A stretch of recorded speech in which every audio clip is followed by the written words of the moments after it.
In this week's 5 Things newsletter, the stories are about trash bags turned into duffels, protest songs turned into $600,000, classrooms turning fast fashion on its head, and more.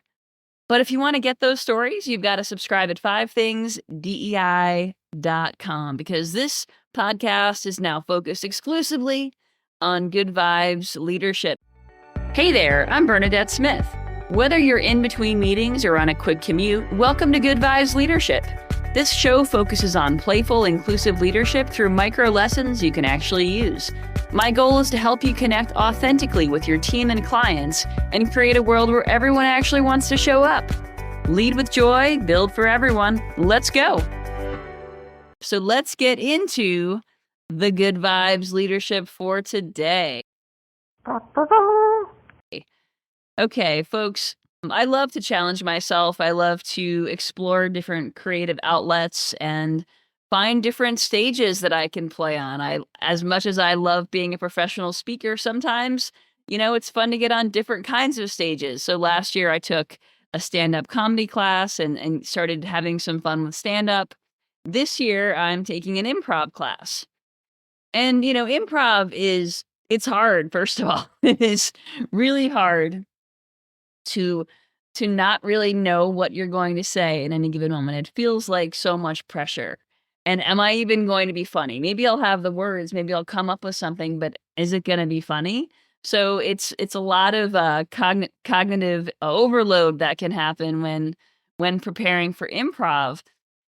And especially if I'm coming from work or, my improv class starts at 6. So if I'm, basically shutting down work and going right over to class, that transition time, there's not always a place to put my leftover work energy. So if I have some tension from work or if I have just general heavy day tension, that can show up at class. And by the way, that's not funny. It's not. But, everyone in class and all improv performers, we're all sort of going through the same thing of bringing that potentially leftover energy with us into class. So one of the things the instructor has us do, which I've learned is a pretty common improv exercise, is something called shake it off. So we literally start the evening by shaking out our bodies. And I'll put a video of this on my YouTube channel. You can subscribe at @_Bernadette_Smith. And I'll put a video up there so you can watch the short of literally shaking off our bodies, shaking off that tension from the day so that we can be more fully present in our bodies in class. So that when we're on stage, we can be fully in the moment, not having sort of that leftover energy, leftover work thoughts or whatever it happens to be sort of hanging out in our body. We've literally shaken them off. So the way it works is we stand in a circle and we shake our hands and our feet. We shake them out literally. So we count our hands, each hand, 1, 2, 3, 4, 5, 6, 1, 2, 3, 4, 5, 6. Same thing with our feet, 1, 2, 3, 4, 5, 6. Both feet. And then we do the same thing, 1, 2, 3, 4, 5, 1, 2, 3, 4, 1, 2, 3, 1, 2, 1 for each of our hands and each of our feet. And it goes really fast and there's shaking and there's movement and there's excitement and we end with woo! And it's funny and it's fun. And it's a great way to get the energy up. So having done this and noticed the change from sort of work mode to play mode with improv after doing this activity, it sort of got me thinking about transitions throughout the day. How do I transition my energy from a sales call into a conversation with my son or a one-on-one with someone on my team? Right? Changing that energy, it requires different things from me. What about the energy from being really stressed out? Let's say, my flight landed, but I had to get home to get to a meeting, right? I had to be somewhere important. Changing the energy from being sort of tense about, am I going to make it, to actually being present in that meeting, there's an adjustment there as well. But leaders, I think we don't always take the time to be intentional about those transitions. We might be efficient in one meeting, and then we need to give really just kind but direct feedback in a next meeting. And then we maybe need to be an empathetic manager after that, right? So each of these different meetings essentially require a different version of us. But one thing that I learned in improv is that we can actually put on costumes, essentially. Some performers actually pre-plan an emotion or an energy that they're going to bring to a scene. So maybe they come up with an idea that morning, tonight when I do improv, I'm going to bring the energy of anxiety into one of my characters. Maybe they don't know when they're going to do it. Maybe they'll think about this before they get on stage, but they know that they're going to bring this energy. So that's one less thing they have to think about when they actually get on the stage, right? They have something to work with. And you can actually put on a costume like this as well. You can sort of pre-plan, what is the energy I need to bring into this meeting where I am the efficient leader? What is the energy that I need to bring into this meeting where I have to give direct, kind of harsh feedback? What is the energy I need to bring into this meeting where I have a member of the team who's really struggling and I want to show that I'm empathetic and kind? What is the energy that I need to bring into a sales call? And all of these things can be different versions of you, right? And they can all be authentic. I'm not telling you to be performative. They can all be authentic, but you might need to have that shake it off moment as you transition from one costume to the next. We might need to be intentional about shifting our energy so that the person or the people that we're working with or having the conversation with get the best of us.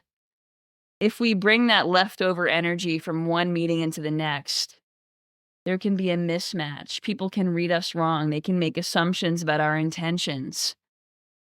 It can erode trust.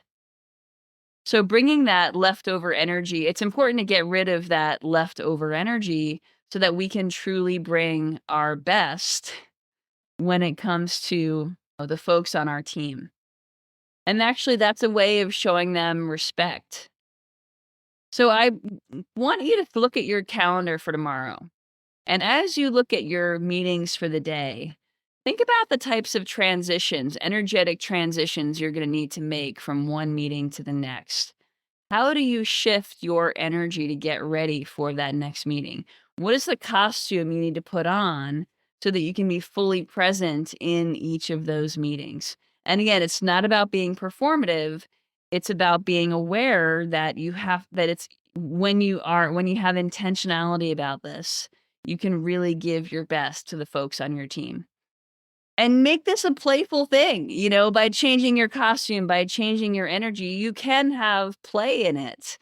Like literally you could shake it off, or maybe you want to do some sort of go-to jam that you're like bust out to, or maybe you want to change your energy for a short meditation, whatever it happens to be. Shift your energy so that you can bring your very best to the folks on your team. And when we have that kind of clarity, when we take that time to manage our transition, to kind of pause before we get into it, we show up with a more clear, energetic vibration. And that actually helps our team feel safe. When we can shift our energy, we can be grounding for others. And when we're grounding, people perceive us as safe. I know that has worked for me. I'll tell you one area in which I'm pretty bad at shifting my energy, and this is something I need to work on. But one one area of improvement is on the pickleball court. I will talk about pickleball anytime. So yes, I will find a way to bring it into my podcast. If I make a mistake on the pickleball court, or I get slammed on because it's my fault, sometimes I have a hard time letting go and shifting my energy to be being back in the present as opposed to critiquing what just happened.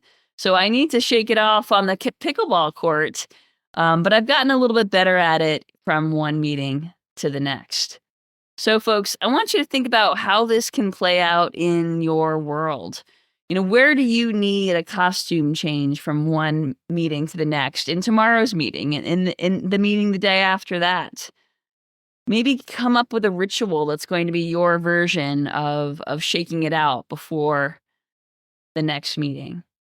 And when we do this, we can give our very best to the folks on our team. We can bring our very best to every meeting with that grounding energy. Just remember that the transition from one energetic experience to the other is just as important as what you give once you're there. That's all for today, folks. Thanks for listening. I'm cheering you on. If you don't already get the 5 Things newsletter, you can subscribe at 5thingsdei.com. That's your weekly shot of good vibes leadership. For the full rundown of this week's top stories and some proof of positive change, grab my 5 Things newsletter at 5thingsdei.com. Remember, lead with joy, build for everyone. Now go be the leader your people deserve.